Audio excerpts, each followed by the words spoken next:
ప్రస్తుతం బుల్లితెరపై హైపరాది సృష్టిస్తున్న సునామీ అంతా ఇంతా కాదు. జబర్దస్త్లోకి ఎంట్రీ ఇచ్చిన అతి కొద్ది కాలంలోనే స్టార్ ఇమేజ్ను సొంతం చేసుకున్నాడు.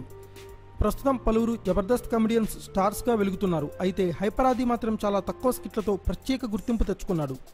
ప్రతి విషయంపై పంచివేయడం ఈయన నైజం. ప్రస్తుతం జరుగుతున్న విషయాలను, పొలిటికల్ మరియు ఇతర అంశాలను తీసుకుని తన స్కిట్లలో పంచులుగా వేస్తుంటాడు. ఆ మధ్య తెలుగుదేశం ఎమ్మెల్యే జలీల్ ఖాన్పై పంచులు వేసిన ఆది ఇటీవలే మరో స్కిట్లో తమిళనాడు మాజీ ముఖ్యమంత్రి జయలలితకు అత్యంత సన్నిహితురాలైన శశికళపై పంచులు వేశాడు.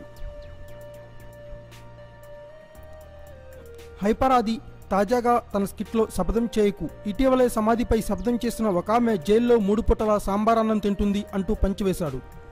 ఆ పంచ్కు తెలుగువారైతే బాగా నవ్వుకుంటున్నారు. కానీ తమిళులు మాత్రం తీవ్ర ఆగ్రహం వ్యక్తం చేస్తున్నారు. కొందరు తమిళ ప్రజలకు తెలుగు మామూలుగా అర్థమవుతుంది, వారి వల్ల ఆది పంచులు అన్నాడీఎంకే పార్టీ నాయకులందరికీ కూడా చేరిందట. తమ అధినేత్రిపై చీప్ పంచులు వేసిన హైపరాదిపై తీవ్రస్థాయిలో వారు ఆగ్రహంగా ఉన్నట్లు తెలుస్తోంది. కనిపిస్తే ఆదిని చంపేయాలన్నంత కసితో వారు ఉన్నట్లుగా తమిళ వర్గాల వారు అంటున్నారు. ఇలాంటి విమర్శలు ఇటీవల హైపరాదిపై చాలా కామన్ అయిపోయాయి. కాస్త దూకుడు తగ్గించుకోవాలని ఆదికి సన్నిహితులు సలహా ఇస్తున్నారు. Thanks for watching. Please subscribe our channel.